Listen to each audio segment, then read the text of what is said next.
अस्सलाम वालेकुम व्यूवर्स। आज मैं आपके साथ ज़बरदस्त पकौड़ों की रेसिपी शेयर कर रही हूँ जो ऊपर से बहुत से क्रिस्पी मज़ेदार से और अंदर सॉफ्ट होंगे।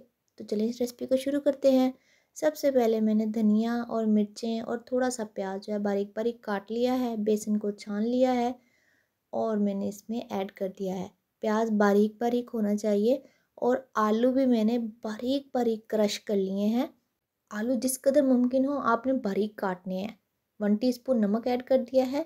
3 टीस्पून मैंने इसमें चिली पाउडर ऐड किया है और 1 टीस्पून चाट मसाला ऐड कर दिया है और 1/4 टीस्पून मैंने तकरीबन इसमें जो है ना बेकिंग सोडा ऐड किया है। ठीक है, और इसको अच्छे से मिक्स करेंगे पहले, फिर उसके अंदर पानी ऐड करेंगे। थोड़ा थोड़ा करके पानी ऐड करना है, लेकिन इतना पानी ऐड हमने इसमें करना है कि बेसन अच्छे से जो है ना वो नरम पड़ जाए और जो वेजिटेबल्स का जो पानी है ना वो बेसन को गीला ना करे, बल्कि पानी से ही हमने बेसन को जो है ना नरम करना है।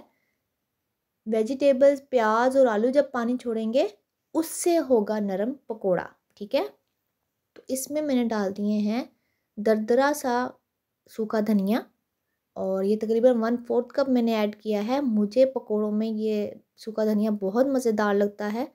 ये देखिए जो हमारा मिक्सचर है ना वो कुछ इस तरह से होना चाहिए। अब ऑयल को गर्म होने के लिए रख देंगे कढ़ाई में। तो जब ऑयल अच्छे से गर्म हो जाएगा तब हमने पकोड़ों को इसमें डालना है, वरना पकोड़े जो है ना वो अपने अंदर सारा जो ऑयल है वो एब्जॉर्ब कर लेंगे और फट जाएंगे, टूट जाएंगे, क्रिस्पी से भी नहीं बनेंगे। और इतना गर्म भी नहीं होना चाहिए कि पकोड़ा जो है बाहर से जल जाए और अंदर से जो है वो पके ही नहीं। ठीक है, तो इस बात का आपने बहुत ध्यान रखना है कि ये हेल्दी भी हो, क्रिस्पी भी हो और टेस्टी भी हो। ठीक है, तो बस ये जो पकोड़े हैं ना ये रमज़ान में दस्तरखान की जान होते हैं। रमज़ान में तो क्या, ये तो बारिश हो रही हो, चाहे बारिश हो सर्दी की या हो गर्मी, तो या फिर ज़रा सा भी चाय पीने का मूड हो रहा है तो पकोड़े बना लेते हैं। तो ये देखें ज़बरदस्त से जो हमारे पकोड़े हैं ना वो फ्राई होते जा रहे हैं। तो ये देखें ज़बरदस्त है ना, गोल्डन साइज़ को फ्राई करना है। और ये देखें अब इस स्टेज पे हम इनको निकाल लेंगे।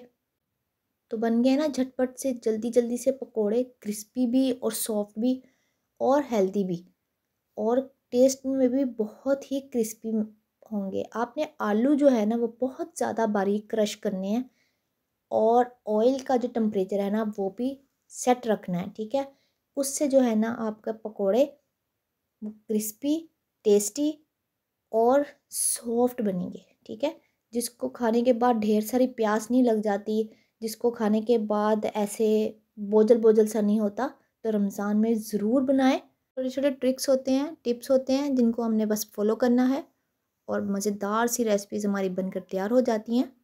इसकी क्रिस्पीनेस और सॉफ्टनेस चेक कर लेते हैं।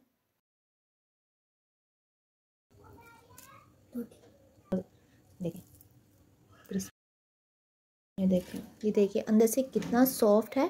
ठीक है, वीडियो पसंद आए तो वीडियो को लाइक शेयर सब्सक्राइब ज़रूर कर दीजिएगा। अब इसकी क्रिस्पीनेस चेक करें, अंदर से सॉफ्ट और बाहर से क्रिस्पी। देखें आपने भी इस रेसिपी को ज़रूर ट्राई करना है। मिलते हैं हम इंशाल्लाह नेक्स्ट वीडियो में, तब तक के लिए अल्लाह हाफिज़।